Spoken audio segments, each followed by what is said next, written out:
And we're back, and we have a lot, because you thought up a topic Tuesday that is both brilliant and difficult.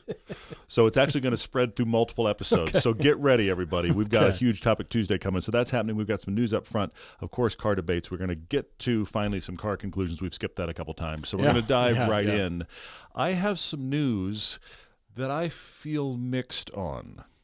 I want to talk about something that I've come across, and I'm going to show a render that is not our photo, but I'm going to show this render, and that is what you're looking at here. And even if you can't see it, this is, think of a digital update of our beloved Alpine A110. The rumor is, it's been reported a few places, Autocar UK and other places, actually one of their renders, that there is a new A110 coming, and it's going to be EV. Alpine knows that the reason we like it so much is because it's light, right? Yes, they do. That's the key thing. That's the key thing. So when I first hear, hey, we're taking our sports car and we're making it lighter. I mean, pardon me. We're taking our sports car, we're making it an EV. I think it's going to be nearly twice as heavy. Yeah. And the initial comments from the CEO on this was that it's going to be lighter and hopefully coming out before the upcoming EV version of the Cayman, which feels like a pretty low bar. So, but elsewhere, may not happen anymore. Elsewhere in the interview, there was a comment about trying to keep this close to the weight of the outgoing A110.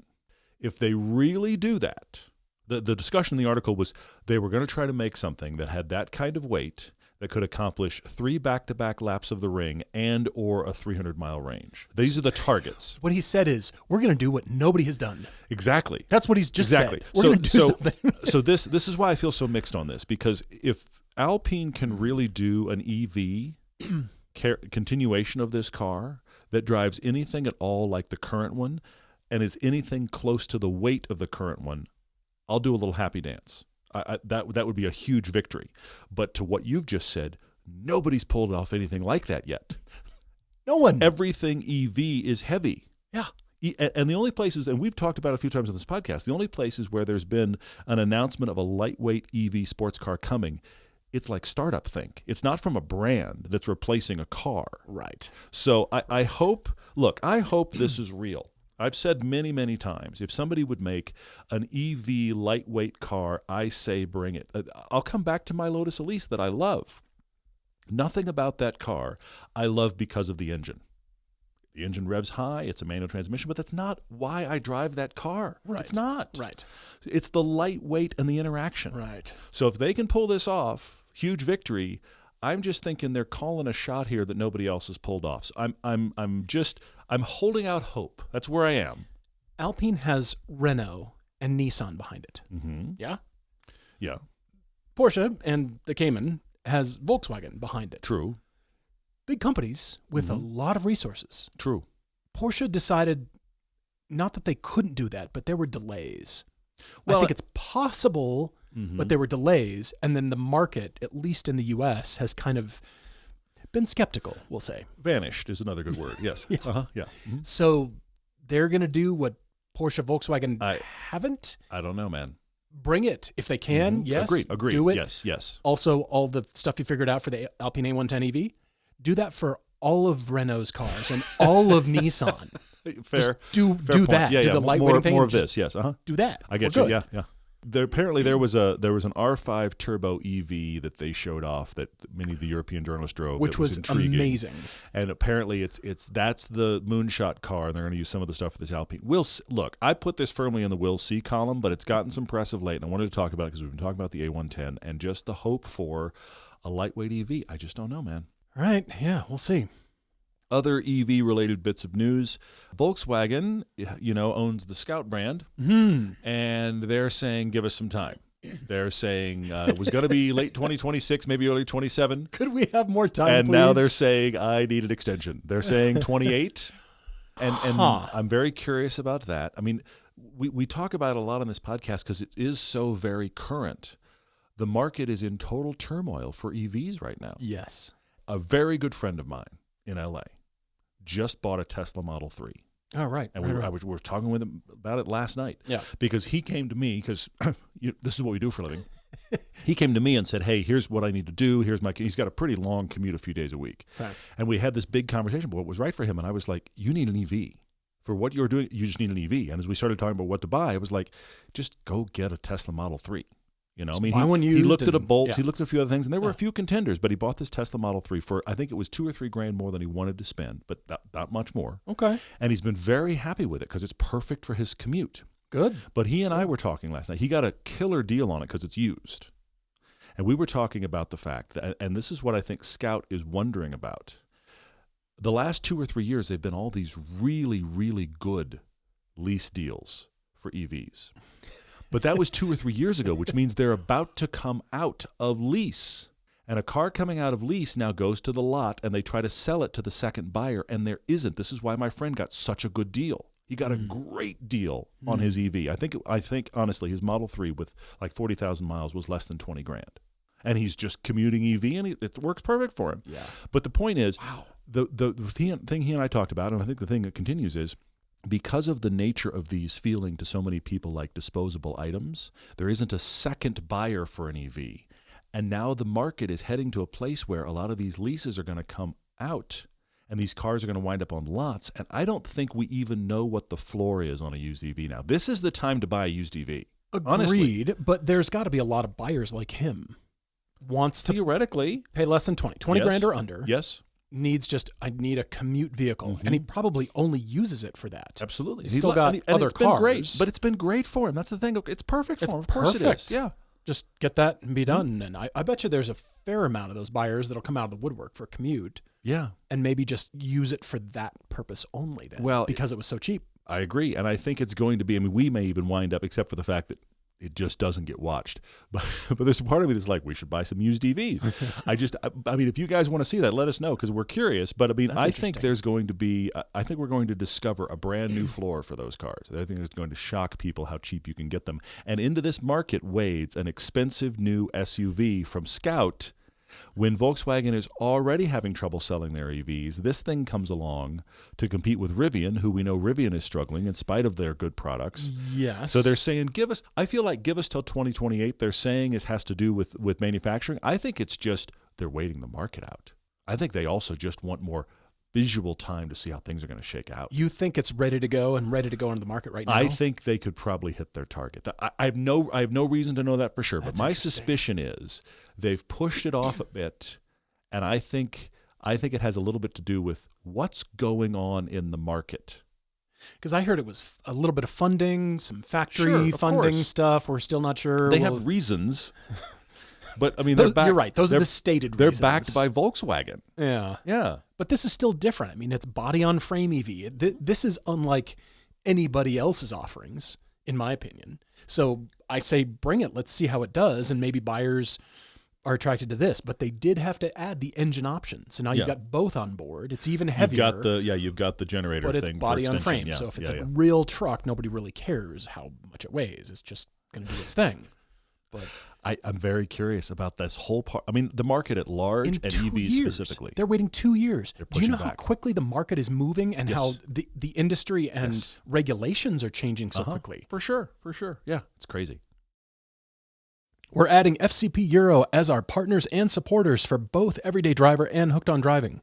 For nearly 40 years, FCP Euro has been an industry-leading supplier of genuine, original equipment and OEM parts and performance upgrades for European cars.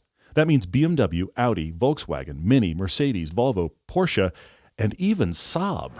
Paul, you have to call your brother-in-law and tell him FCP Euro is the place because, as I just said, even Saab. We're putting it in the ad. Anyway. They offer a lifetime replacement guarantee on everything, including consumables like brake pads, wiper blades, and even oil filters. Buy a replacement, send back the old one, and receive a credit for the full amount. For your Saab! Plus, FCP Euro offers free economy shipping on orders over $49 and a 90-day hassle-free return policy for new, unused, and uninstalled parts. So visit FCP Euro today for more than 300,000 parts ready to ship for your European car and your Saab. FCPEuro.com. I have to prepare the audience and thank you and curse you for this Topic Tuesday because this came out of a very organic place. We have been talking about, you guys have been asking us about the same concept, and that is peak car. Okay, the basic idea being, and think of your topic because you got peak everything, peak TV, peak whatever it is. When were cars at their best? And there's a lot of discussion going on, and it happens on any of our adventures that we take. Like, is it behind us? Okay, but then you and I come up with a couple of cars we're excited about. It's one of the questions we get most often now in person is, what are you looking forward to in the next year? Because a lot of people that are hardcore enthusiasts like us just go, well, there's nothing coming. And so it's interesting to have that conversation. So the question keeps coming up, peak car. And instead of trying to solve that with when was the moment for cars at large, you've expanded that out. I love this. You've expanded that out to, for every brand, when was peak car? I know our discussions will have evolved that direction, but I can't take full credit for this. This was my buddy Michael. I got in a conversation with him last week. He and I were talking. Well, he's shopping for a Cadillac. I mean, he is all about GM. All right, good. He takes the engine out of his 69 GTO just for the fun of it. Sure, why not? And he's got an Escalade for his wife. He's got a GTO that he converted to manual transmission. He's into GM like crazy. He knows engines. He rebuilds all this stuff. And so he's shopping for a Cadillac CTSV or maybe a CT5. He wants a sedan. Kids are growing. Sure. He wants something fast, powerful for his new job, for a commute. Okay. And he just casually said, I think cars have peaked, but I think they're going to peak again. I went, that's a great topic Tuesday. Yeah. But it can't just be cars in general, because then we'll talk about each brand. So we're going to talk about each brand. Yes. And I initially expanded it like today's brand, the letters would be A through H. And then as soon as I started getting into it, I was like, ooh, we're going to have to back off, string this out a little further, because there's so many brands and so many cars that I think were the peak. And then the big question is, will those brands peak again? But with the changes of EPA rules as of February 2026, he was questioning, will there be more V8s, more V10s, more V12s? Yeah, will we see... I'm also wondering if we'll see manufacturers be more specific and deliberate, like you're suggesting with Scout. When they offer an EV, it's going to be really well thought out. Because right now I feel like any startup could go to some supplier. Sure. Yeah. We need a platform. We need a body design. Yeah. We need a flat floor battery, and it'll just get 300 miles range. It'll charge 10 to 80% in 30 minutes, and just like everything else. And we'll just kick it out there, and it'll sell, right? It's going to be Skateboard Co., but with no vowels in it at all. The only vowel is going to be the O in the co. SKTCO. SKTBRD.co. Skateboard Co. will sell you. Co. Yeah, that's what it's going to happen. It's going to be that. Anyway, so I actually really like this, because we're going to go through. I'm going to tell you the rules I gave myself to try to figure this out, because there's so much. Now we're getting into so much brand history, and I'm not going to claim to be an expert. I'm sure I've done some of this wrong.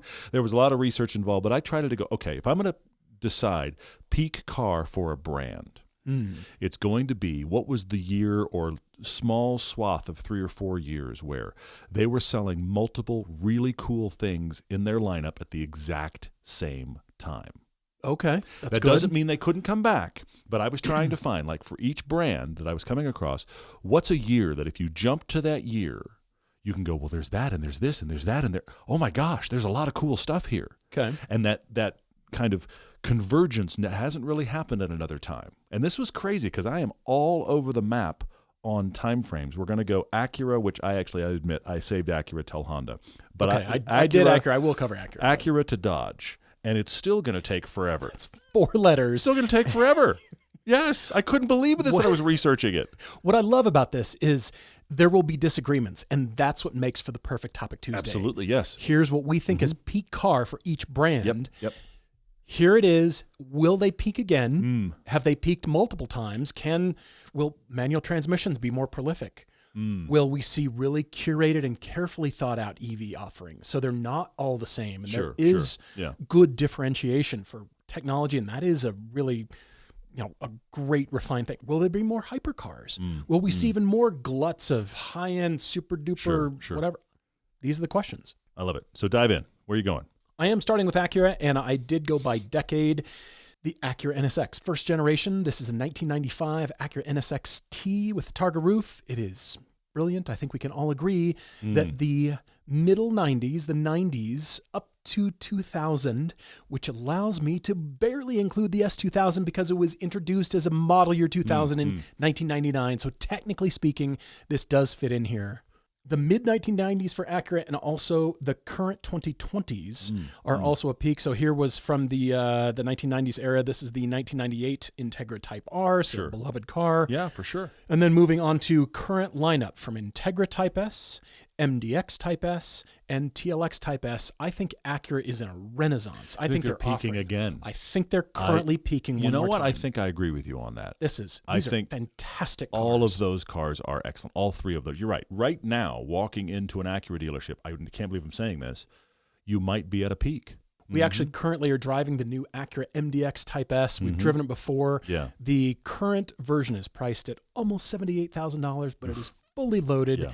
The engine is special. Everything about it is special. I love the MDX Type S. I want to recommend them to everyone. Yes. Just get that 3-row with that engine. Get the Type S. Get the Type S anything. I think they're in a renaissance again. Okay. I think they're currently peaking. Good. I love it. It's unknown as to how long these manufacturers can stay at their peak. How long can they sustain this? Maybe a decade, but people are hungry for more models and technology changes.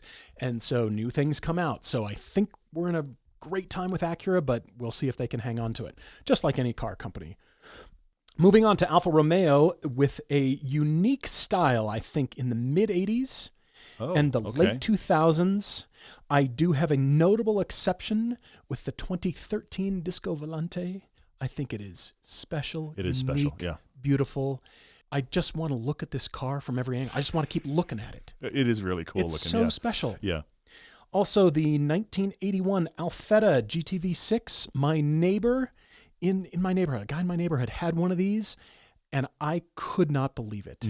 It was parked in the driveway. I mean, these aren't the best performance car ever. They were just beloved by everyone, and I think this is a representative example of Alfa styling and a car that everybody loves from Alfa. All right, sure.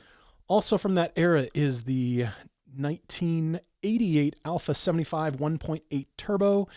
This car is also beloved. These have been raced like crazy. Yeah. As a matter of fact, Ron Simons built a business and campaigned Alfas like crazy. I mean, he still has 2 of them from his original school, his original driving school. It was the Alfa 75 experience, and he brought people to the ring in their Alfas, and that's the beginning of what is now RSR. It's crazy, yeah. This is that car. He is obsessive about Italian cars, particularly Alfas. This was a beloved car.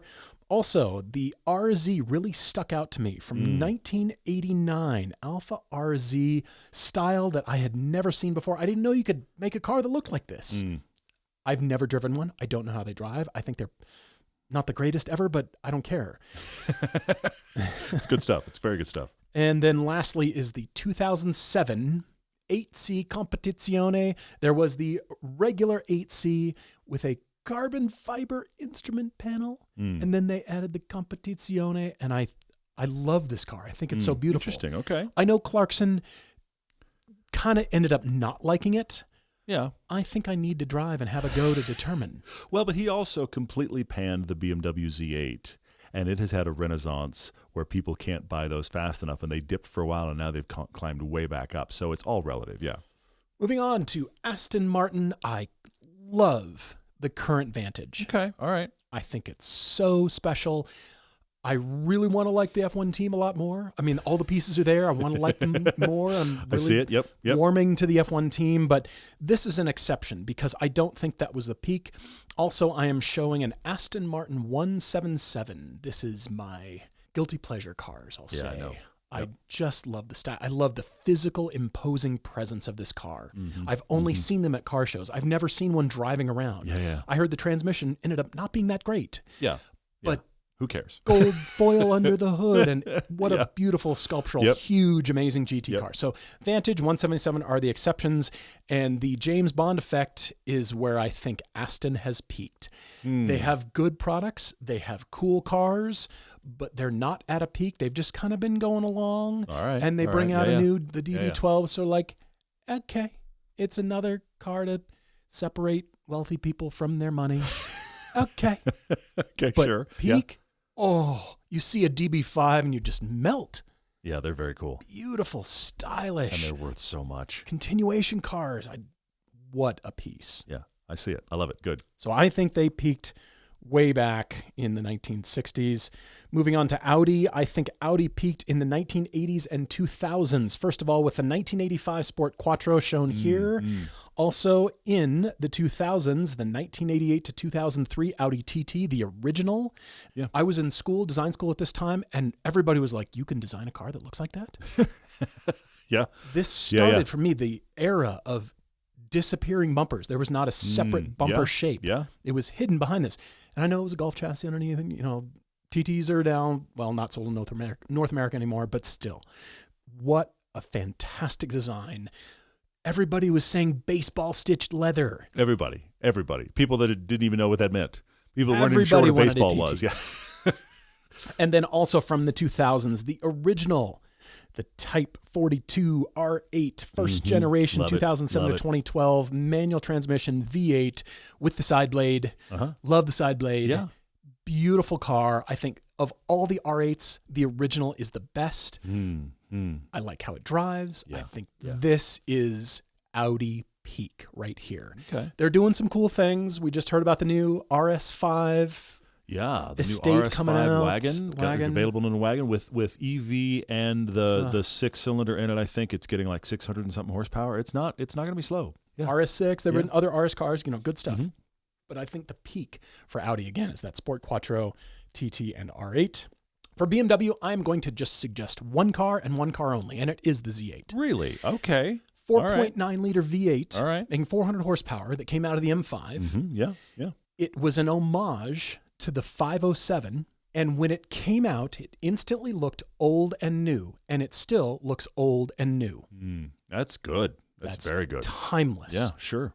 Manual transmission, front engine, classic roadster. I think this is peak BMW right here. Wow. Okay. All right. From here on, I mean, you don't see kidney grills, even though the shapes are there. Sure. You don't, Yeah. none of that. You just see beautiful, gorgeous car design. Yeah, that's excellent. One car only for BMW. Very good. Wow. Moving on to Bentley. I think Bentley peaked 100 years ago. They also make cars to separate wealthy people from their money. They do. Yeah. And they are successful at that. But what I'm showing on screen is the 1929 4.5 liter supercharged team car, also known as the Blower Bentley. This thing was a winning race machine. And 100+ years later, they are so sought after. They're so expensive. I would love to drive one of these. They're just crazy engineering and so much thought into this. Bentley has peaked, despite what Travis Pastrana is currently doing with Bentley and jumping the Continental. But you think of the Continental, the two-door. Yeah.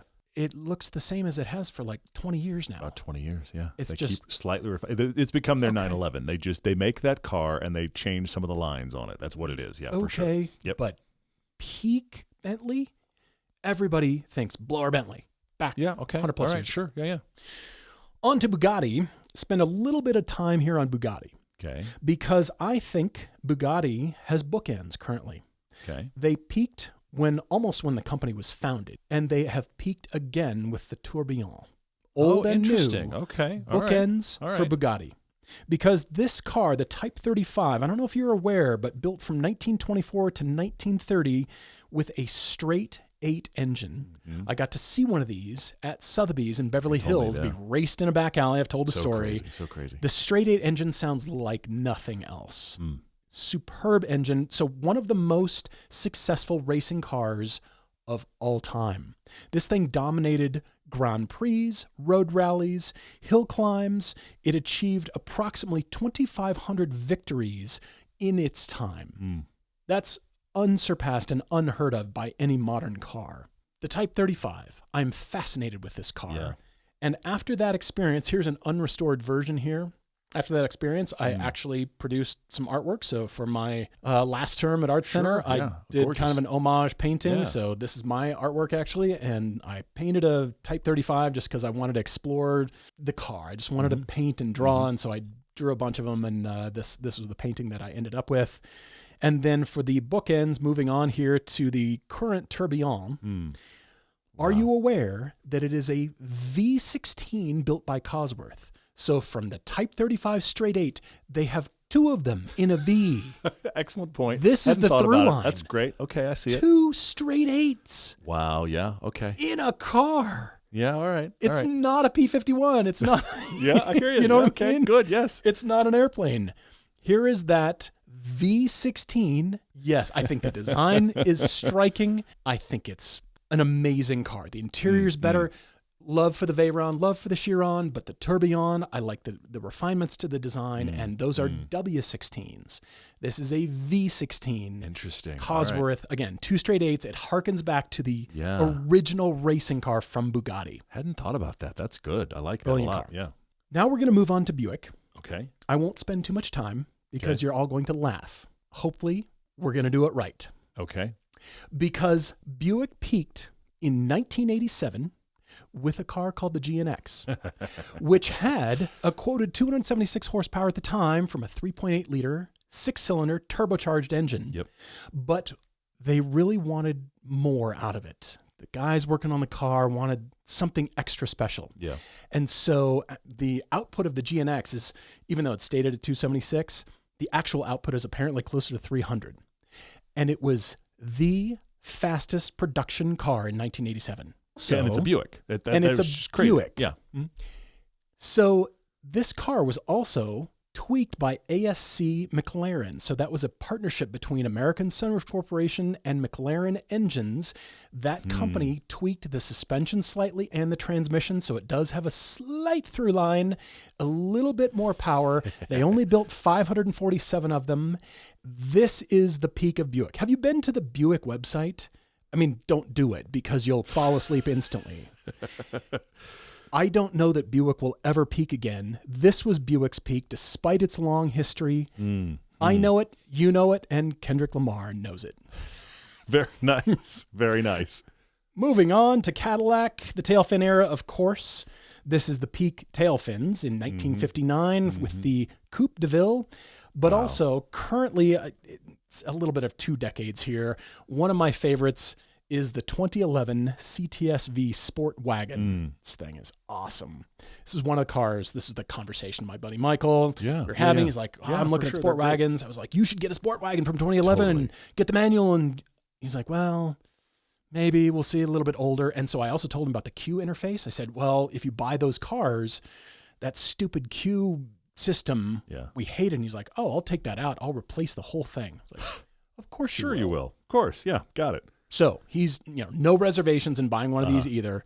So that is one of my favorites here. And I think Cadillac peaked with the tail fin era. I think they're currently peaking. We're moving on to the 2016 CTS-V, which again, from Cadillac, not Chevy. Cadillac people are thinking, well, let's stuff a Corvette engine in a Cadillac and sell it. Okay. There it is. Yeah. Sure. Done.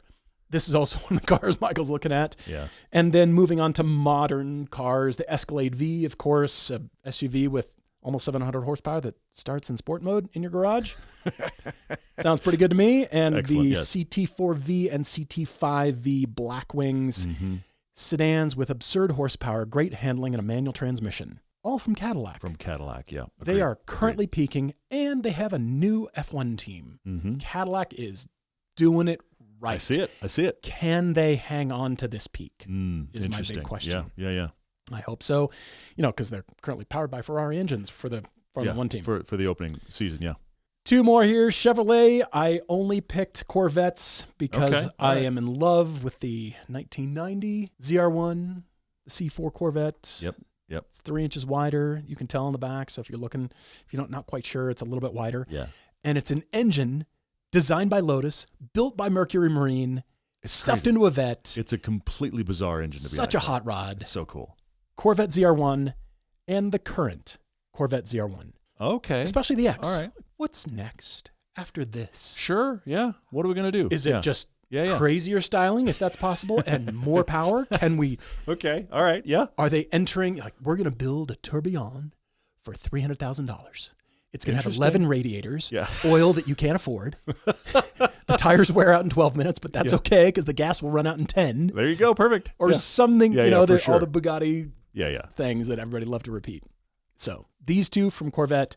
And finally, last on the list is Dodge. When I say Dodge, the peak of Dodge, it would be Hellcat Anything. Hellcat Anything from Dodge is at their peak. Do I think they'll peak again? Well, now that Stellantis has new leadership in charge, I'm excited that Hemis are coming back and they're doing more power. Yeah. we're in a bit of a floaty, like we're not sure what we're doing. And so let's get rid of the people who don't know what they're doing and actually put car enthusiasts back in charge. That seemed to work for them. All the Hellcats, they were selling a lot. They were. So this was a It's peak. good. It's We've really good. dipped significantly. Certainly, yes. Can Dodge peak again? I think they have potential because this is in their history. Beyond that, no more of this Fratsonic stuff. And You did well. Yeah, we'll stop there. Griot's Garage is our official car care partner and one of our very first sponsors for the show. They don't just make great car care products, they want you to get out and drive your car. Griot's is a family-owned company, and they've been a part of every one of our road trips. We always take speed shine on every shoot, helping us spot clean cars at a moment's notice. Their foaming glass cleaner is the quickest and best way we've ever found to get windows clean before a big day of driving. And they're always releasing new and improved products like their updated Wash Bucket 2. Plus, all of Griot's liquid products are 100% guaranteed and made right here in the USA. The Griot's people are always happy to answer any questions to make sure you get the right product and the right results. So get the best quality car care products out there from a company that has always supported this show. Our audience can always get at least 10% off by using the code DRIVER10 at griotsgarage.com. That's good. And I'm going to warn all of us, there will be some repeats, but at the same time, again, as Paul and I always talk about, we never share our lists prior. We come at this cold. Yeah. So it's interesting to see where we've aligned here. A couple of things I want to say on this is just as we go into this, I want to put you guys in my headspace. And my headspace, like a better way to put it, is let's all time travel together. I'm going to come up with years or little swaths of years where if you walked into a car dealer for that brand in that year, you'd be spoiled for choice. So I'm just going to jump us around through time. You just walk into the dealer at that time with money to buy anything, and you're just like, I'm not sure which one. I was trying to find peak year in that regard. So we're going to time travel here. We're going to go first for me, for Alfa Romeo. In the late 1960s, Alfa was selling all of the following cars at the same time. The SS, the GTA, the Junior, the Spider, and the 33 Stradale. That's really were good. all being sold in the late 1960s by Alfa Romeo. I seriously don't know what to pick. I mean, I'll probably go with 33 Stradale, but the reality, seriously, every one of those cars is interesting, great looking, iconic.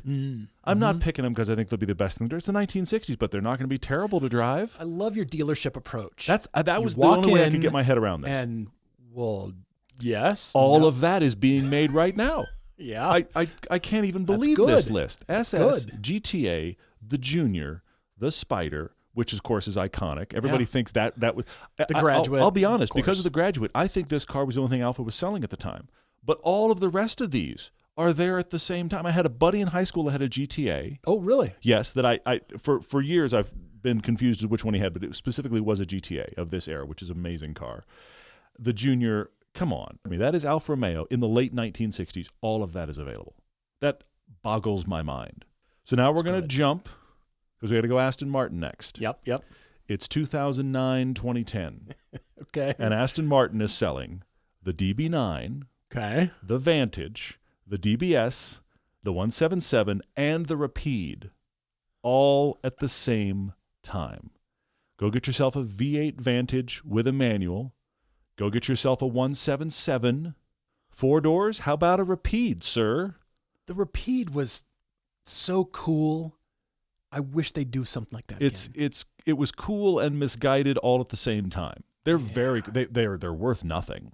Yeah. But also DB9 or DBS. How James Bond would you like to go with your V12, sir? DBS are sweet. You rarely ever see them. It's like the revised DB9. I mean, my favorite of this era, I mean, I know you like the 177. I do too, but it's the unobtainium that pushes it off the table for me because I love the V8 Vantage. I'm in love with this car and would still love to have one. That has really held up, hasn't it? Yes, the V8 Vantage with the manual. And I'm just talking the V8. Good-looking car.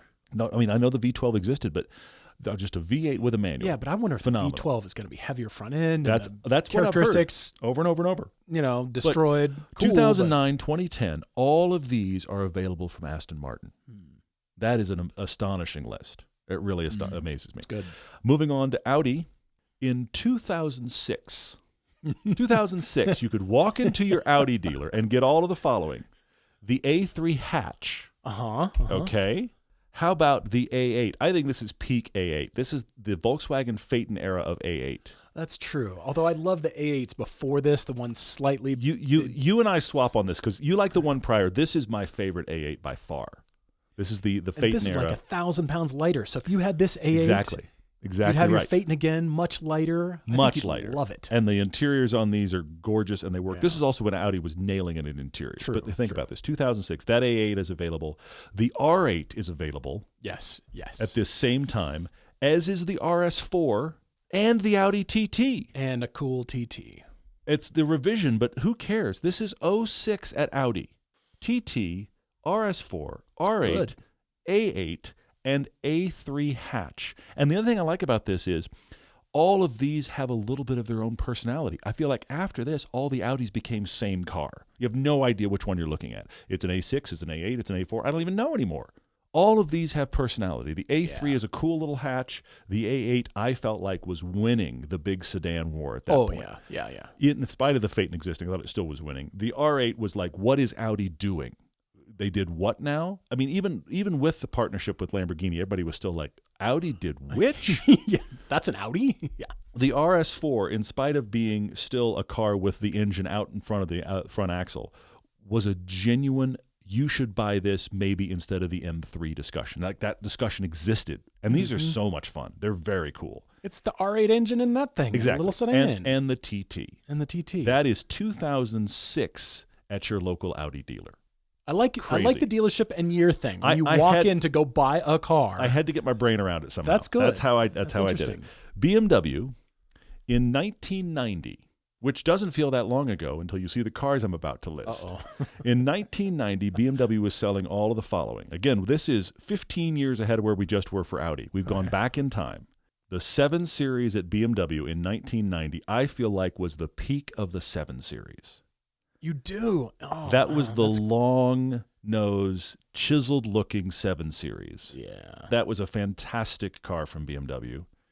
They were selling the E30 M3 still in 1990.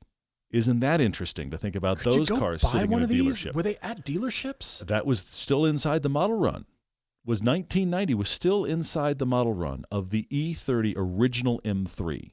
Isn't that crazy? That's difficult to wrap my head around. Towards the end, yeah. This is the M5, the E34, before the E39, and I kind of like these better. I love this car. I think 6-cylinder. Styling-wise, they look better to me than the E39. So the E34 existed at the time. And the Z1. Think about the Z1 in a dealership next to the E30 M3 next to the 7 Series. Although they didn't sell too many of these. They didn't sell many. Kind of a specialty. This was a European specialty car. But those 3 cars from the same brand at BMW at the same time, again, I realize I keep coming back to a swath of stuff that has its own personality is also at the dealership at the same time. Loads of personality for all of these cars. And the Z1, again, with the E30, with the 7 Series, all at the dealership at the same time. Welcome to 1990 at BMW. That's my peak. Beyond that, I mean, look, the E46 is after this. The E39 is after this. After this car, yeah. The E90 BMW V8 that we like is after this, but I don't feel like there's that swath of interesting personality after this era. Do you think BMW will peak again? I think the potential's there. I do too. I think they have been on a slide since this era. I do too. I think the potential is coming again. There's real potential. With the Neue class styling, I think could there's be cool. Good news ahead. Yeah, I agree. Going to move on to Bentley. Bentley in 1930 had the blower, which you showed. Yeah. They had the Speed 6, which I'm showing now, and they had the 8-liter. And Bentley in 1930 was doing something that, this is the other thing I love about thinking about this, that nobody else was doing, where you could buy their car to be the most luxurious car being sold and be done. You could also buy their car to be the fastest car being sold and be done. It's the same company. That's all they make. Stuff that is blindingly fast, that could be a race car. Most of these were turned into race cars. Or you bought it to be luxurious and to be snobby. And both are equally valid. The most luxurious. Yes, both are equally valid. That was 1930 at Bentley. And the reality is, when you think about Bentley now, the problem that I have, the reason I don't come past this era is because Bentley was ruling both of those classes at the time. And now Bentley creates a car that is an alt to other people's cars. Agreed. I'm not saying that they're bad, Agreed. because they make interesting stuff that it And still they're is great fast and alts. luxurious. Yes. But you buy them because you didn't get the obvious. Whereas here it was like the king is Bentley. Do you want it for luxury? Do you want it for speed? 1930 Bentley. 8-liter. Isn't that crazy? Ugh. Yeah. So the guy made one of these. I beautiful. forget what he called it, but it raced a train and won. I mean, there was the crazy the stuff. Blue Train. Yes, edition. exactly, Yeah, exactly yeah. right. So I mean, that's this era, which is just unbelievable to me. Moving on from Bentley to Bugatti, and I think there's one peak, and I have to go straight to the Veyron. Really? I think that is peak Bugatti, and here's why. Yes, they had history. That's a lot of them. That was a big celebration of the 30th anniversary, or whatever it is, or 20th anniversary that just happened at the Wynn. Y'all come. Yeah, seriously. Bring your Bugatti. The reason I'm saying the Veyron is because Bugatti had history, but then the brand goes away. And for decades, nobody's heard anything about Bugatti. True. There's the EB 110 that pops up in the 90s, right?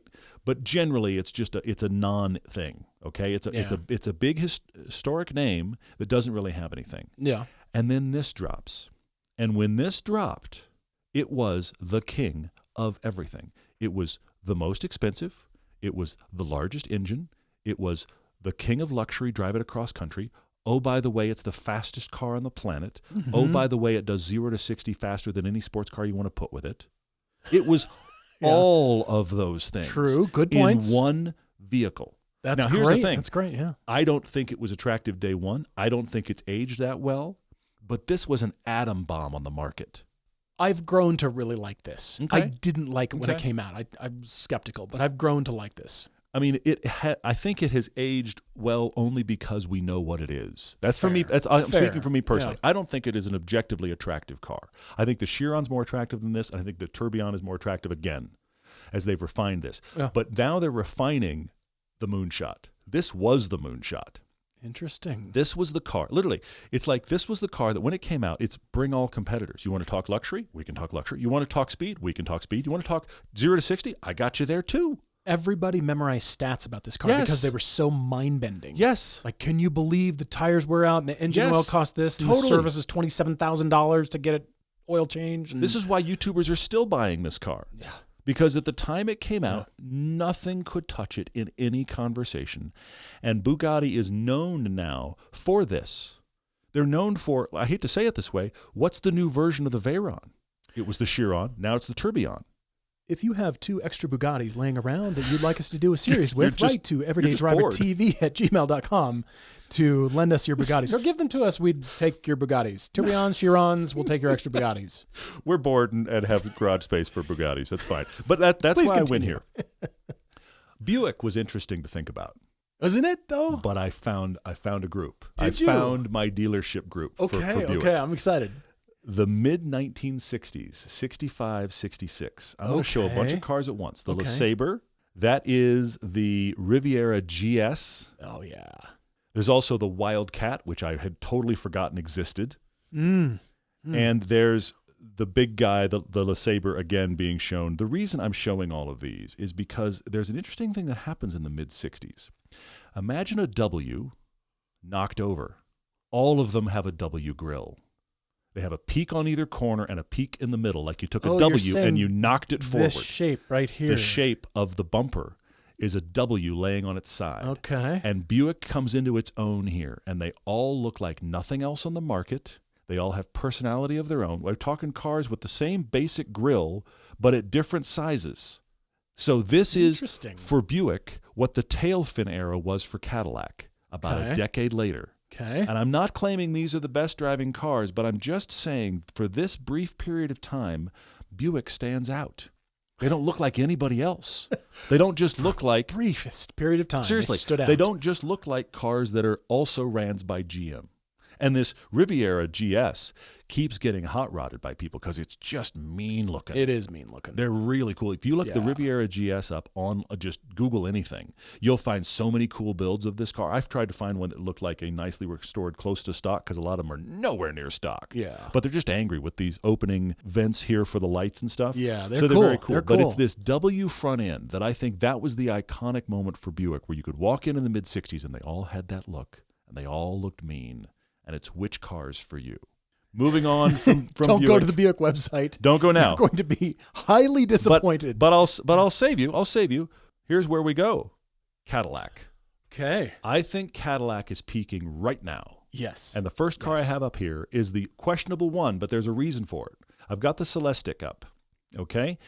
We've made jokes that all the IQs are all eek at the end of all of them. So the Celestiq, we've made that joke here. But Cadillac decides in this market era to make a halo car, to make a Bentley competing halo car, to make a Rolls-Royce competitor at $300,000+. Every one of these is bespoke for the person that called them. You get to go. You get to do all the Rolls-Royce stuff. You get to go to the place. You get to pick your materials. Except it's not Here's all the Rolls-Royce. colors. Exactly. But that's crazy. Yes. What on earth is Cadillac doing? And then they make it Yes. a wagon that I think has questionable styling, and they make it EV. Yes.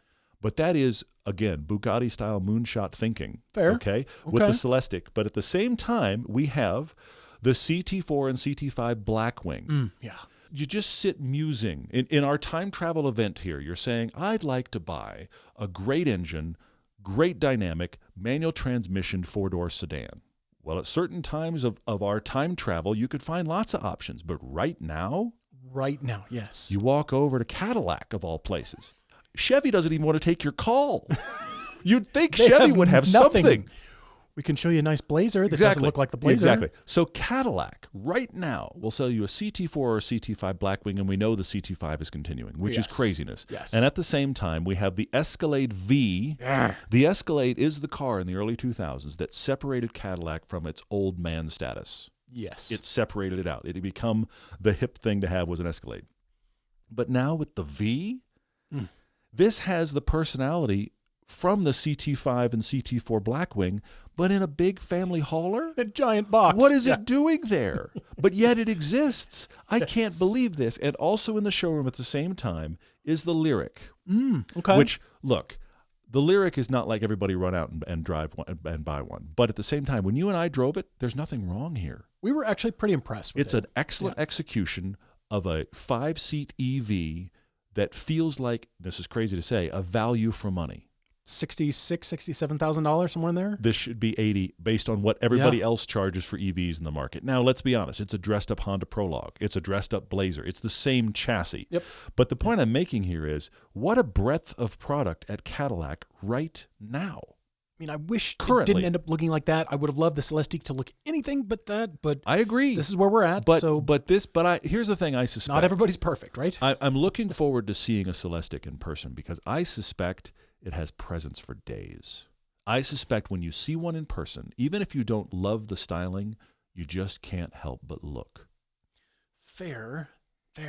Because I think I don't get the styling. I think it's crazy looking. But let me put it this way: compare this to the crazy Jaguar that they launched, the Type 00. This is a beauty queen. Yes, one of these for every day of the week. So again, I cannot believe that this is where we are with Cadillac, and of all people to make the sedan that you want and the SUV that you want, it's Cadillac. And then to your point from earlier, and we have an F1 team. If you had said what U.S. brand is going to be launching an F1 team in 2026, you'd go a long way down that list before you got to Cadillac. You might even hit Buick prior. I mean, honestly, if you just guessed, what brand makes sense? You wouldn't think Cadillac, and they're going F1. So I got to say Cadillac is peaking right now. And now I got to go to Chevy.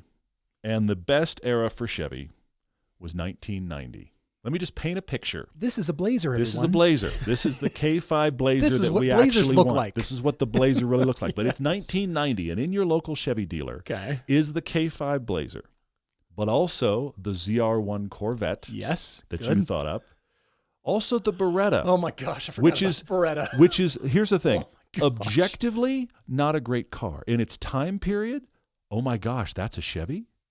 I haven't seen one of those for years. They were used as, I can't believe it, but they were used as pace cars for NASCAR for the year. They were like the Daytona 500 pace car. But here's the thing. Oh, my gosh. In execution, that's got a lot of good greenhouse. It's actually decent looking. It came in lots of colors. You could get it in a manual. This was a small, interesting looking commuter car from Chevrolet. Yeah, that they got sued for. Separate thing. They did, but you know, still cool. The Beretta, in its time, super cool car. When I was growing up at this time period, okay, it's 1990, 91, right? I'm in high school. I was at a high school where I was the poor kid at this high school, and I was still okay, but I was the poor kid. I knew kids with money that were clamoring to have one of these. The Beretta was a thing. In spite of not aging that well and Chevy having name problems, come on, the Beretta in its time. And the Caprice Classic was still being sold. I got to say it. This is awesome. The Caprice was being sold by Chevy, as was the full-size Classic Suburban. I love these Suburbans. They're crazy, but they're great. So cool. So think about this. This is your Chevy dealer. In 1990-91, the Suburban, the Caprice Classic, the Beretta, the Corvette ZR1 with that crazy Lotus engine, and a K5 Blazer. This is Chevy doing Chevy. This is exactly what you want them to be selling. Yes. And it's a long time from now, right now. 90-91 feels a long way away. But they were nailing it in that era. Whereas Cadillac has got it nailed now, Chevy had it then. And the problem with Chevy right now is they don't have any breadth. They don't. No. It's the Corvette and a bunch of SUVs. It's like Corvette and bland. That's all they make. It's because buyers and they buy SUVs, and Of so course. it's changed car companies to discontinue sedans. And the closest you get to cars is a Malibu, which is a rental car, or the Bolt, which is a perfectly acceptable EV, but nobody's buying it for its looks. Okay? This was all of these cars you bought because they said something and they looked a little bit different and they were good. Yeah. So anyway, so there's That's Chevrolet. a cool looking Suburban. It is a cool looking Suburban. And I'm going to end at Dodge, who has just recently peaked, as you brought up. The Dodge peak is the Hellcat era. When they finally just threw caution to the wind, or threw budgets to the wind, I'm not sure which one it was, but they just said, that Hellcat plant is cranking out engines. Let's put it in everything. And I'm going to go a little bit away from Dodge here because I have to go the full breadth of this. I have a Charger on screen. Okay. But then you've got the Durango SRT, which had a Hellcat. Yes. Okay. You also have the Rubicon Wrangler, which had a 392. Not quite the Hellcat, but this was the big V8 you wanted in the Wrangler. Still on sale, though. Still on sale. Yeah. You also had the Jeep Trackhawk, right, which got the Hemi, and the TRX. Okay? This is only a few short years ago. 2021 is when you can walk into a dealer. That's crazy. And you can get all of these with a Hellcat at the same time. TRX, absolute a Raptor stomping pickup that I still want for reasons that make no sense to me. The Jeep Trackhawk, which shouldn't have been as good as it was, and it was very good. The Wrangler with the 392, not quite Hellcat, but super close. Off a cliff. Yeah, that is asking for trouble. The Durango with a Hellcat motor, because we needed a 3-row, and the Charger or Challenger. That looks so good. It looks great, doesn't it? God. This is Dodge somehow, after decades, completely distilling down who their buyer is and what their buyer wants. And then they leave it. Yes. And let's be honest, it's not just Dodge having a weird day and sending bad memos. They were chasing regulation. So they killed the Hellcat motor, and they say, we're going to go all EV, and they figure out how to make an EV make a muscle car style sound, and then the market changes on them, and their buyers don't show up, and this is where they need to be. It was so recently. Yes. All of these cars feel brand new. And they're like 3 or 4 years old. So Dodge's peak is just behind us. Make them look good. And I they don't look think the cool. current Charger holds anything to this. Well, I think this looks so much better. I think the problem with the current Charger styling, which I actually kind of like, is that it feels like it's 25% bigger than it should be. If that car was 25% smaller, somehow that styling would be perfect. All of these, yes. Yeah, yes. But anyway, but Dodge does it. That's their market, and they nailed it. So that's my list, getting us through Dodge. And the crazy thing is, we've only gotten to Dodge. This might be 2 or 3 episodes. It's going to take a while. This is going to take a while. I guess the question I want to leave with all of you watching, thank you so much. Will innovation stagnate if we go back to what works? That's the biggest question on my mind. Okay. Innovation is the entire point. We need to iterate and innovate to continue offering great new product and kind of stumble into it. I think Dodge kind of stumbled into we got this Hellcat engine and it was probably slated for just the Charger and Challenger to begin with. Yeah. And then they realized, you know what we could do? And people love this engine. This will sell cars. Yes. So I don't think that was originally part of the plan, even though it's now become the Hellcat era. But for all of these car companies, whether they've peaked, whether they're currently peaking, they still need to innovate. They still need to push forward, and they will. Yeah. And they might not continue doing what works. They want to go on to the next thing that works, but can they? But if we just keep doing what works, Does that get boring? Is that stagnation in the market? Does that mean, Mm-hmm. well, yeah, it's cool. I mean, thanks for building S2000s for the last 40 years, but Yes. there's other sports cars that are now better. Well, Or and something. I'd say that is That's a great example because I'll go another one, and that is the 2JZ from Toyota. What never ceases to make me laugh is the number of times in comments when you get anywhere, you don't have to get close. You get anywhere in the ballpark of somebody bringing up a 2JZ. Like you just whisper Toyota somewhere, and somebody over there's like, 2JZ. You know what would make it better is Exactly. People make the comment about why doesn't Toyota just bring the 2JZ back? And the answer is regulations have changed. Yeah. So there's innovation that's required by regulation, and we've seen in this whole EV hybrid weirdness era that regulation is like on a rubber band, and things keep changing, but the consumer isn't changing as fast as regulation, which is what's really interesting right now. But their innovation almost gets forced on these companies because of whatever you want to think of. All the regulations force it. rapidly changing. So as a result, when it makes me laugh every time in the comments, somebody's like, well, why doesn't Toyota just start building the 2JZ again? I'm like, because that era is gone. I'm sorry, but it's gone. But anyway, but we have the B58 now, which is also very cool. Okay, leave a comment. We'd love to hear from you. Yeah. Write to us your topic Tuesdays, everydaydrivertv@gmail.com. And don't forget about the Bugattis. If you have extra Bugattis, we are now accepting. preferably 2. Like A red one and a blue one, just to continue with the theme of the show. Yes.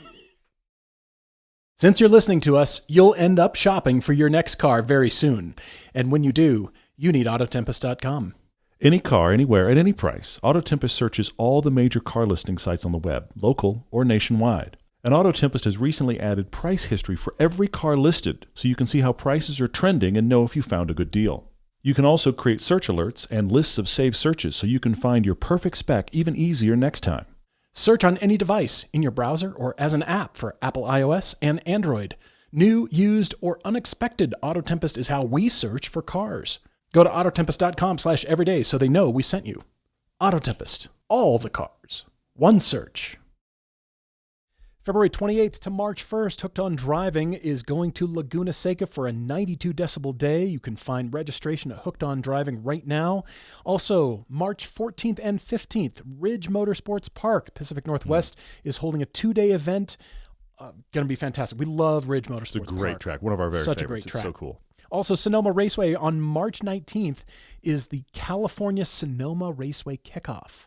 So March 19th, go there. And also, if you're in the Midwest, the Ozark Spring Speed Fest, March 21st and 22nd at Ozarks International Raceway. That is coming your way. We would love to see you there.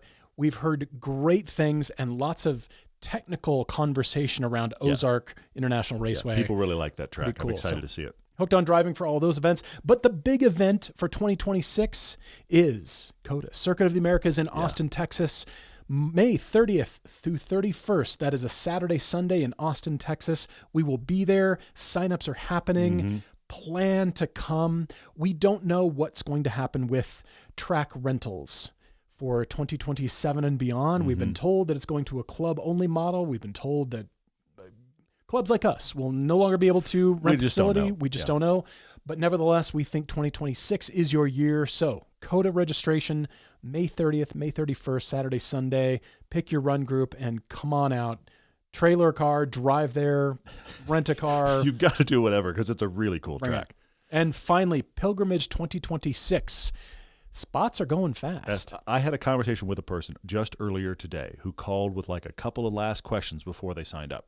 So, and they were like, am I too late? And I was like, well, not right now, but you're getting close. So the spots are going fast. It's going to be an amazing year. That is August 2nd through the 9th. We're going to be in Germany. We're going to be in Belgium. There are tourist days. There's road tour days. There's 2 days of driving on Spa and an actual track day on the ring, which is rare and very special. And the way, frankly, that you want to drive the ring.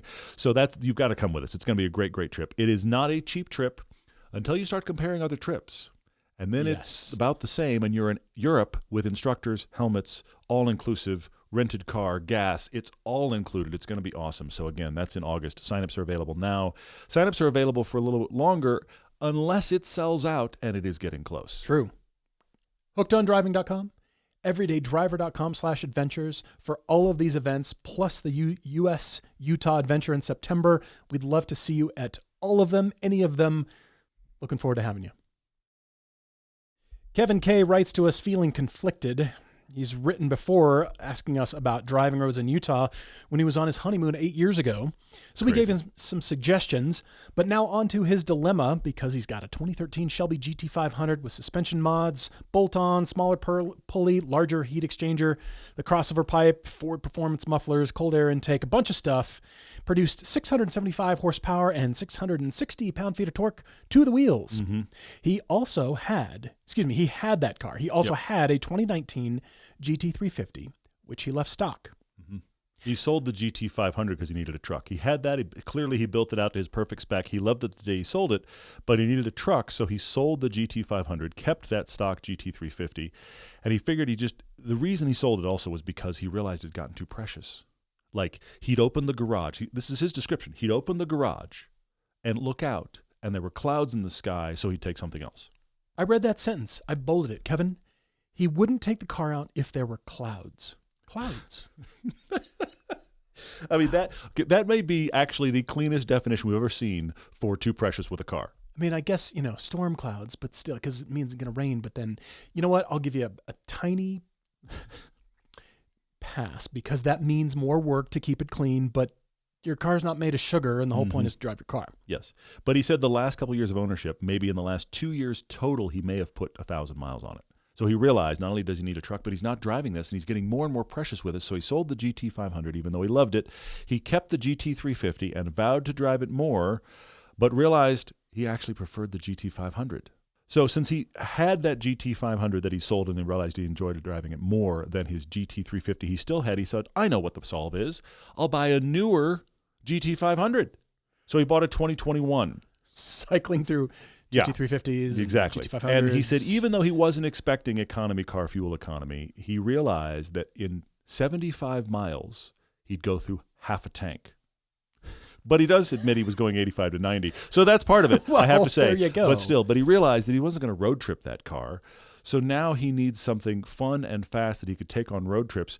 So after a year of ownership, he was debating about selling that GT500 and getting maybe a 2018-2019 Aston Martin Vantage, love it as a choice, or a similar year 2021 LC500 Lexus.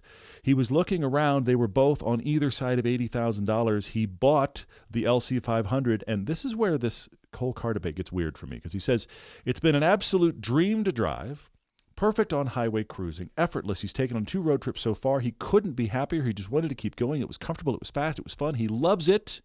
And then a car debate follows.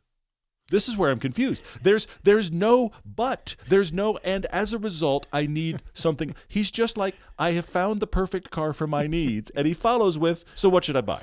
The only thing I can extrapolate is that he wants a manual transmission again. That's all I can get. That's it. Because there's absolutely nothing in this email about and therefore. It's just like, so guys, landed on LC500, perfect. Kevin, Love it. you've got Great. your car. Uh-huh. We're good. I mean, we're happy to help you, but I just thought it was funny because the email just kind of never actually closes and therefore I'll get rid of the LC500. It's like, this car's great. Perfect. No issues, no notes, done. Great. By the way, let's buy something else. So here's the thing. Here's the thing I can't figure out. And I'm going to assume, and it's a big assumption, I'm going to assume that the LC500 must be staying. Because you think? I think it must be, because keep in mind, he used to have 2 big Mustangs at once. I'm kind of wondering if the LC500 is staying because there's no comment here about it needs to go. There's nothing and a reason he wants it to go. He's just wants to get a different experience. And so I kind of think it may be staying. He's not clear. That's the only way I made this make sense in my brain, though. Kevin preferably wants a V8 or a V10 or a V12. This is the guy who complains about 75 miles and you've sucked up half a tank of gas. Let's get a V12. Let's get a V12 and go 90. We're teasing you, Kevin. It's fine. That's what we would do, though. Absolutely. I mean, yes is the answer. He won't discount a good 6-cylinder. Secondly, any Camaro or Challenger, those are non-starters. He's driven both. Even the Camaro SS, as good as they are, he couldn't wait to turn the car back into the rental company. He hated it. Claustrophobic. We get it. Sightlines are terrible. It's not for everyone. We get it. He said the Challenger Hellcat, even though being really fast, he felt like he was driving bloated roadkill. Look, in its defense, the Challenger Hellcat. That's because it is. It drives much better than it should.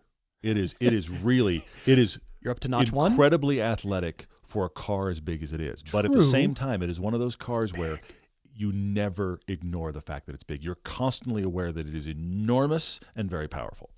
Here's the reason I think Kevin is selling the Lexus. Okay. Because his sentence that he's looking for more for a GT car. You already have a GT car. This is why overlap. More Got for it. a GT car. He's done track days. He's, very fun, but he's had lumbar and cervical surgery. So those days are over for Kevin. So we can't get something super hardcore. And it sounds like, because I was reading through all these and it sounded like, you've had heavy cars, you own a heavy car, you keep wanting to buy heavy cars, but you need something more comfortable and GT car-like because of health reasons. So I definitely understand that, Kevin.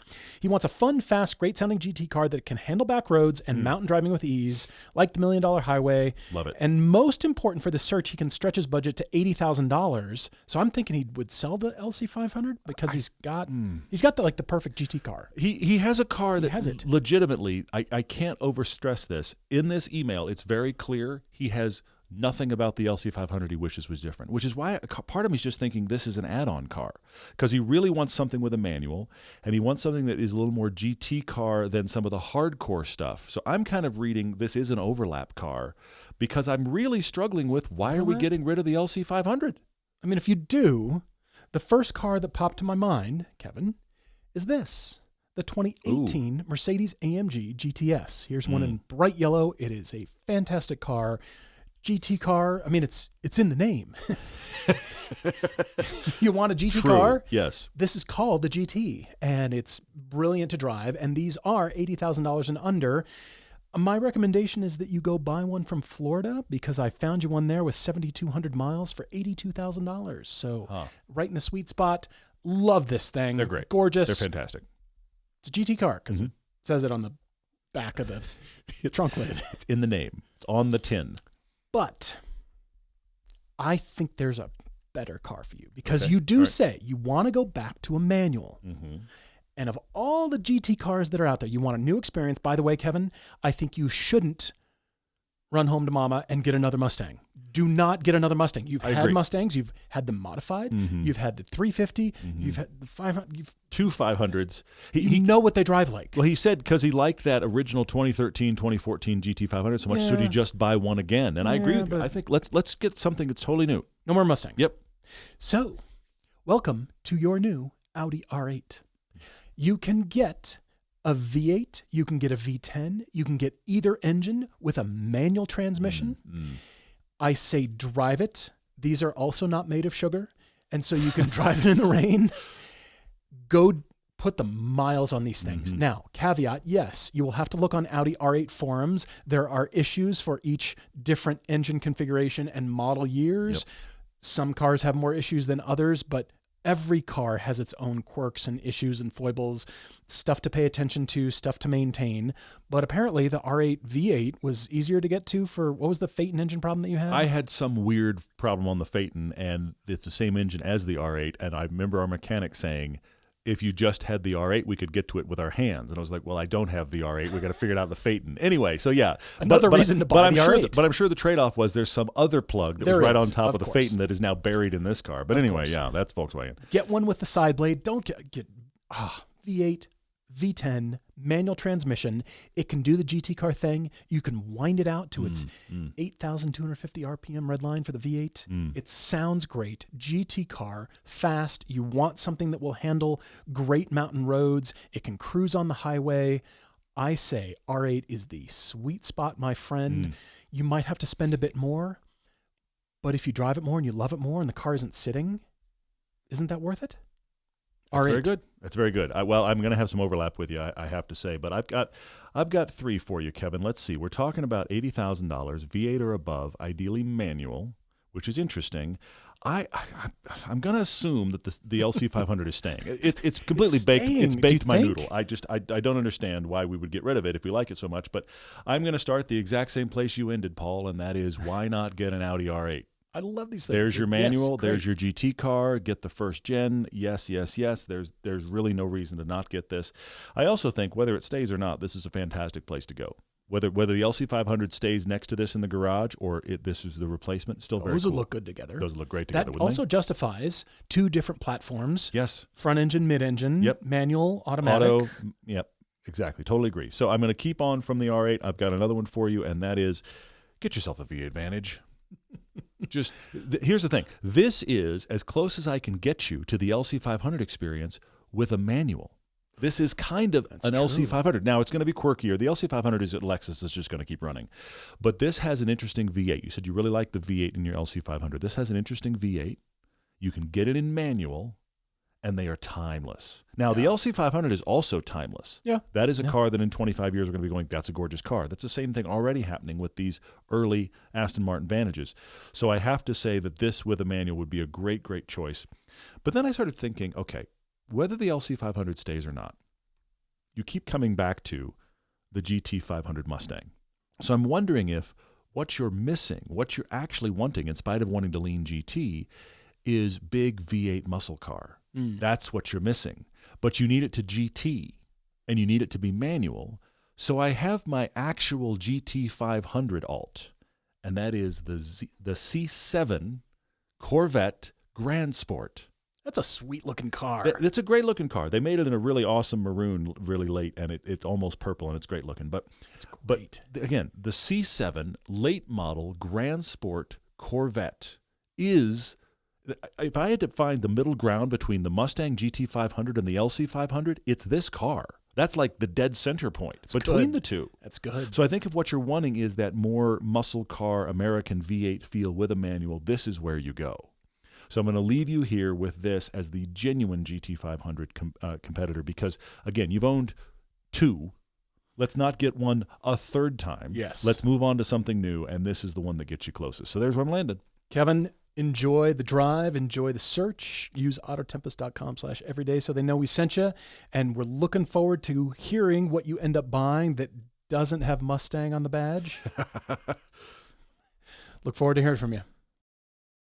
Jason Z in Michigan is sold on EVs. He would like an EV for his next daily. He currently owns a 2017 Honda Accord EXL in mint condition since brand new, and he's in Grand Haven, Michigan, so lots of snow in the winter and some sun in the summer. Okay. He wants to stick with a sedan, preferably around putting 17,000 miles a year on one, so he needs city and highway driving for not too long of a commute, but he does need both. He is currently looking at the Polestar 2. He likes the looks of it. He's read a lot about the ride and knows they had issues early with the suspension being rough. The problem is the nearest dealership is 150 miles away, more than 150. All right, yeah. Jason plans to buy fairly soon. He's been reading to avoid the 2023 and 2024 models due to software problems, and Jason doesn't like Teslas, so those are out. His budget for a used EV is $30,000. He could buy new, but he doesn't want a car payment. Okay. 3 questions for us when you buy a car, specifically an EV, even if the dealer is 150 miles away or more, and knowing no one else in his area can work on the vehicle, would you buy that car? Okay. Have you heard any cars, any specific years to avoid, or do you just go with the best buy with the lowest miles? Okay. And what are other suggestions? He needs a back seat. He doesn't love the looks of the Ioniq 6 from Hyundai. And he's, like I said, will charge level 2 in his own garage and looking to buy fairly soon. Okay. Well, we just talked about this, Jason. I'm going to bring it up again. I would say see how 2026 plays out, because I think the crazy EV deals are coming in hot. I think you're right. I think between now and the end of this summer, we are going to see astonishing. You and I guarantee, are going to be on Auto Tempest going, should we get this car for the laugh? We're going to be having those conversations by the end of the summer. EVs that were 70, 80 grand new are going to be 20. This is, I'm calling it now. And maybe spawns a new series, but who knows? Will you watch it? Will the series be watched? Is it worth it? Also, I'm going to add to, if you're giving us 2 Bugattis, I'm going to add an Aston Martin V8 Vantage manual for him, because I think you need to have one at some point. I do keep bringing it up. You're right. I do. Yeah. I think you bring it up more for you than for anybody else. Possibly. I'm very intrigued by them. Yes. I think you need That's very funny. You have an extra Vantage laying around. So Jason, I think you're shopping at the right time, but I also don't want to rush you. I think watch the next 6 months of EV used prices, because I think a deal is coming your way. So I want you to think about it that way. As far as servicing an EV, you're going to have to dig into forums. And because of what an EV is, because it's an early buyer kind of world, those buyers have talked a lot about their cars. A lot. You can find a conversation on Reddit or a forum or a Facebook group or somewhere where they have talked minutia about any car you want to buy, and I'm not going to begin to know and be an expert on this. So you can find the place where they have talked about the car you want with the specs you want in the year you want, and you can find exactly like the month to avoid if you want to get crazy. It's out there. The info's out there. I wouldn't worry about having an EV where the dealer was a long way away, with one major caveat: is the software known to work? Because if the software works, EVs are simpler. The car's going to work. It's just about, is the software known to work? Do the updates and patches actually solve things? Because those are all over the air anyway, so it doesn't matter where your location is. If the software is known to work and not be buggy and cause weird gremlins, the car's going to work. The number of times it's going to need something else is going to be minimal. Ideally. So that's my big question. It's going to come back to software. So let's talk about cars for you real quickly. I'm going to jump in where you started, which is the Polestar 2. And as I've already said, if this intrigues you and you're worried about, is there a dealer near me? I say, how's the software? How's the update? How's the customer service on that? Yeah, and Jason, you have mentioned model years to avoid. You're finding those. I've also read avoid anything up to 2023 because of suspension issues, software issues, and also charging not happening. It won't charge past 40%. Ooh. Now, I don't know if those things have been resolved. I on the old cars, on the newer models, yes. And of course, you have Polestar 2, 3, and 4s to go look at, but it's outside of your budget. So you need to shop really carefully when you're going for the Polestar 2, but it is possible. So that is an option. But while we're at 30 grand, you have to look at the BMW i4.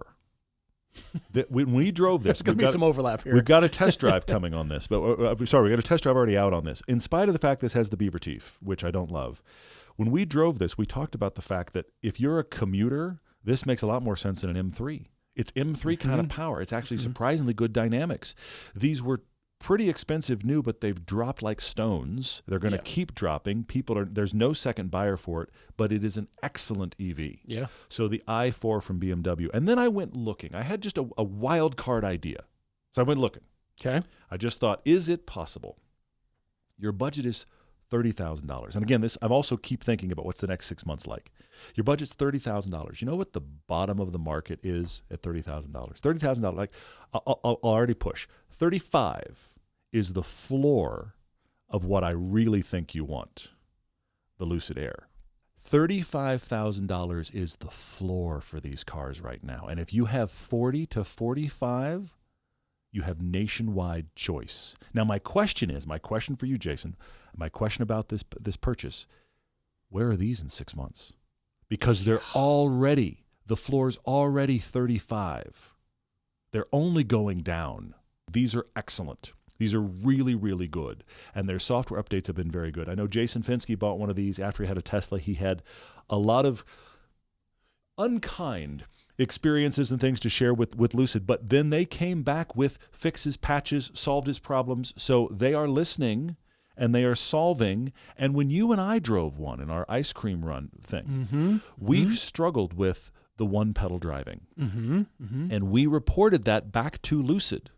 And they were already at the time in the process of a fix because others had complained similarly. Yes. So even that is getting resolved. So I have no reasons to not get a Lucid. And these are phenomenal. This is the fantastic, better than Tesla Alt. And it's above your budget, but it's so close to being in your budget and they're dropping so fast. A part of me just goes, do you wait for 6 months and just look and see what happens to Lucids? Because Lucid Air is close. It's very close. I'm so laughing because we don't share lists. We don't compare. I'm going to start in on Hyundai. Jason, you mentioned you don't like the Ioniq 6. Do you like the Ioniq 5? Because these are $30,000 and under all day long for very low miles. Go get yourself a 5. It doesn't have to be the N, although I prefer the N. I think these are great. And I do think they're kind of like right between a SUV and a hot hatch. It's a really good size and plenty of space. I think this is a strong consideration for you. Also, if you're going to consider one of those, you might as well go look at Genesis, which is on the same platform for the Genesis GV60. These are also well priced, not too much more, just 30, 35, somewhere in there. We really liked this, though. Really like the GV60. Plus, you have boost mode on the steering wheel, and that's always fun to... It's fun to punch the button, at least. It does actually go a little faster. It's an EV. I think these are far better looking than the Hyundai. So if you're looking at the 5, you've got to look at the GV60, and these are really great, really cool cars. And the i4 is also on my list. We really liked it. It was fun to drive. I guarantee there's no second buyer. Yeah. There's just no second buyer at all. So many of those were cheap, like 30 and under. It's crazy. If you want to double your budget, the new iX3. Sorry. I love that you just breeze your way into that conversation. Anyway, yeah. Onwards. $60,000 is where the iX3 starts. And the reason I suggest the iX3 and potentially the i3, which has not actually been released in any official photos yet, is because of the styling is so much better. And you know what? I'm so encouraged by BMW and how much effort they have put into their EVs and how good they are truly becoming. And I think they will only get better. I don't want you to go get an i4 and really like it and then be like, I could have. I know you don't want to lease. I know you don't want a car payment. But if we're talking this much money and if we're talking tech, I think that car will be in your life longer. I think 30,000 and under will be some of these older EVs, and tech has changed so quickly. I wonder if it'll be a 1 or 2 year experiment before you're looking around and some of these other cheap ones come out, or just something else and you're willing to pay more. This is merely just so you know, the iX3, I think the styling is so well done and really sets BMW on a great new path, styling across their entire product lineup. The i3 is coming shortly, and this will have similar styling. You've probably seen the spy photos as well, but I just wanted to put that out there, not to, I mean, I'm doubling your budget, but just to... but I do see why you're doing it. I get it. And I also have Lucid Air. Do you really? Okay. The cheapest one I could find, though, was $49,000. Where did you find a $35,000? I was on Auto Tempest looking nationwide. Okay. And I found some in the mid-30s. But you're right. The meat of these is mid-40s. It's mid-40s, right? Which is above his budget. 49. And I was definitely like, these are $49,000. These were 79. But 80. again, yeah, new. Exactly. They were 80 to 130 new. Yeah. But again, if they're 40 now, 45 now, where are they in a year from now? That's incredible. That astonishes me. And these are great for the money. All of the EVs either of us have named, I like the Lucid the best. I really could see you driving one of these. There's entertainment. There's, I guess, in the driving experience, there's still some fun and enthusiasm to be had. Of course, they're quick, but I also think the tech is forward-looking enough that it's not going to feel old if you buy one of these used. But you're right. All the used one of these are going to flood the market even more, and I'll bet you these get even cheaper, which is I think a year from now they're going to astonish us. I bet you, I honestly, I wouldn't be surprised if before 2027 there are Lucids in the $20,000 range. It might be 28, 29, but I bet you they're coming down that fast. But even my sister and brother-in-law were recently, they were Ubering somewhere in Seattle, and their driver had an Air, Jason, and that driver had 100,000 miles. It was pretty new, and he already had 100,000 miles on his. And he was like, yep, no problems, just works, just runs, felt brand new. I think the Lucid Air, you should seriously look at. I mean, again, I know money is a thing. You don't want payments. Yes. But if money is only sort of a thing, and you can... if you decide you're not that scared of payments, I understand. Yeah, I get it. Lucid Air, I think the satisfaction and ownership and driving pleasure would exceed the extra amount that you spent on it. Okay. It's not like you're just spending more and, well, did I get more? Do I like it better? I think it's exponential in how much more you would like it. That's my point. So, what I also think is funny is you and I pretty much duplicated ourselves right there and never had a conversation about this, which is really great. Amazing. Crazy. All right. everydaydrivertv@gmail.com. Topic Tuesdays, car conclusions, and car debates like these. A couple of car conclusions for you. We're going to start here with Colin writing in from Indiana. He had a Lincoln MKZ, which was the follow-up car for the Lincoln Zephyr, which we did a review of pretty much at the dawn of the show. I had a friend in town, and he rented a Lincoln Zephyr, and while he was busy for the day, we took the Zephyr and we reviewed it, and we weren't very kind, but he had a Lincoln MKZ that was given to him from his dad as a college car, and he had it for a while. And then it was replaced by his 1991 Dodge Dakota single cab long bed. But he had the Lincoln for many years until it was totaled by a guy in a pickup. He replaced it with a 2001 Lexus LS 430. He said it was unbelievably reliable, and it was even maroon. Perfect. So it's kind of a perfect description for his Lexus LS. But he realized at some point he was going to need to replace it for better fuel economy. He was looking at manual Corolla, went and took a look at it and found himself a 2009 Corolla XRS with the 5-speed manual, bought it with 220,000 miles on it, drove it happily until 250,000 miles when it needed a valve cover gasket, which probably was going to cost more than the car was worth. So he got rid of that. At 6'2", his driver's seat was already encroaching on the back seats where he now had a son, and so when they were going to have more going on in life, it was time to move on from that. And his wife had one rule: no manual, room for kids in the back seat. He had taught her on the Corolla. She said never again. So after listening to us for years, he had his list of requirements: rear-wheel drive, automatic, large back seats, sedan or wagon in a good color. His list, you have been listening, was the Genesis G70 sedan. We like that. The Kia Stinger, we like that. The 3 Series, we like that. The Buick Regal Tour X. You have been listening to this show. I don't like it as much as you like it, but still. No, but I'm saying, did anyone but us even talk about that wagon? No, and I totally forgot about the Tour X. And he drove the Tour X. That was not Pete Buick, by the way. The Alfa Giulia was on there. No, it wasn't. The Alfa Giulia was on there, as was the Golf All-Track Sport Wagon. And he started driving through that list. He drove the Tour X first and decided it was fine. But then he was going to go drive a Giulia, but before he got to the Giulia, he drove a Stinger, and he fell in love. Yes. He paid $25,000 plus tax and got a 2018 Kia Stinger GT1 rear-wheel drive in red. He said red is the best color for the Stinger. I agree with that. He loves the car. This was his first nice car purchase thanks to his Minister of Finance, his lovely wife, pushing him to get what he wants, what they want in a car. All the power has led him to several daily triples on his commute. Nicely done. Very good. And he can say he's never, ever been able to breathe on triple digits before in some of his cars. That's so great. Colin, thank you for writing. Really good for appreciate you. it. That's awesome. Tom writes to us. Tom C., he's got the $1 car conclusion. He had a rear brake line blow on his $1 2003 Yukon Denali. He got it with over 200,000 miles. Which forced him to get a new car sooner rather than later. Okay. He's already looking seriously, planning to buy something. He and his wife recently moved to a new townhome and a 2-car garage. Wouldn't fit her GLC 63 and a new Yukon or Tahoe. He wanted both cars to be garaged, so he's looking at lightly used Lexus GXs, Mercedes GLE 580s and 63s, Porsche Cayennes, Defender 110s, 110 V8s. What's interesting about all of those is they are only like 15-20% at most smaller than the Tahoe. So he's just down a little bit in SUV size, and then we can get them both in the garage. That's the target.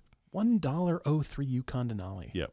A $1 car. Well, now he has any money. Maintenance you put into it's all going to cost more than that. May as well throw the car away. Exactly yeah. right. But he actually has real money to spend here. He had somewhere in the range of $80,000 to $90,000 to spend to get himself something, and he ended up finding a lightly used CPO 2025 Land Rover a 110 P500 with 4,000 miles at the local dealer.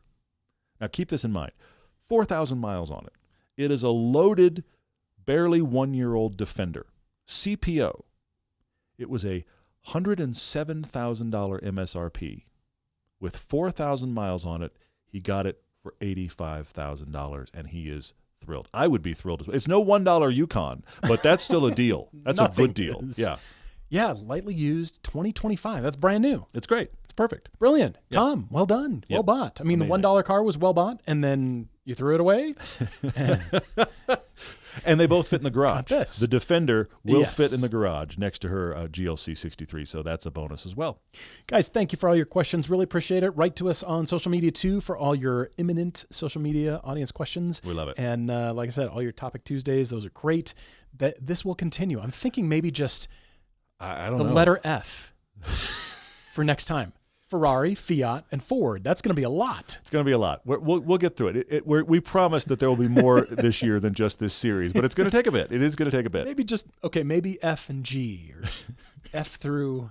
We'll get there. What? We're going to take some time. We're going to ease our way. Maybe we go all the way to H, because you were trying to go to H this time and it was just way too far. Exactly. Yeah. Anyway, it's going to be good. Looking forward to next time as always. Cheers, everyone.